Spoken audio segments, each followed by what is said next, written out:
to Vietnam, Canada's Prime Minister Justin Trudeau has sabotaged a pact to salvage a multi-billion-dollar, 11-nation Pacific Rim trade deal at the last minute, surprising leaders of the other nations, including Australia's Malcolm Turnbull. Mr. Trudeau failed to show up at a meeting late on Friday that was set to officially revive the Trans-Pacific Partnership Agreement that had been negotiated on the sidelines of the Asia-Pacific Economic Cooperation Summit in the Vietnamese coastal city of Dug. There were a lot of unhappy leaders left sitting there, said an official who was in the meeting. All 11 foreign ministers of the grouping had agreed on Thursday night to revive the agreement that was rejected by U.S. President Donald Trump days after he took office. But Mr. Trudeau raised issues at the last minute that forced Japan's Prime Minister Shinzo Abe, who is chair of the gathering, to announce the meeting had to be abandoned. Mr. Turnbull has been spruiking the benefits of the TPP since arriving in Dug on Thursday, telling an APEC leaders reception the pact creates rules of the road to match the new economic world in which we're living.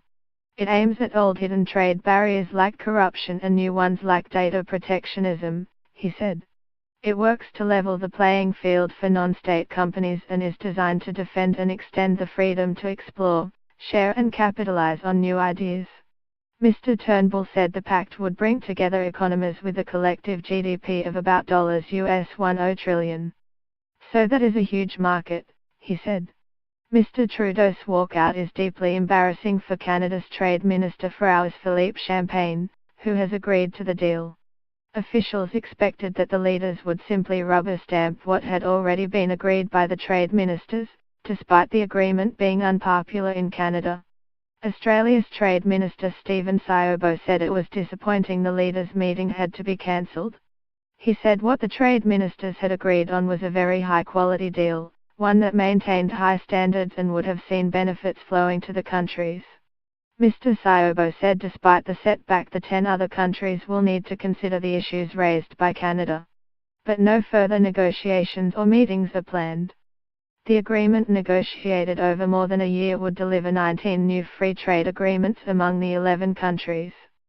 For Australia, the pact would open new trade agreements with Canada and Mexico and provide greater market access to Japan, Chile, Singapore, Malaysia, Vietnam and Brunei. The countries account for almost 1/4 of Australia's exports of goods and services. Backed by Australia, Japan has lobbied hard to proceed with the pact that is seen as a way to counter China's regional dominance. Mr. Turnbull is scheduled to meet Mr. Trudeau during the 3-day APEC meetings.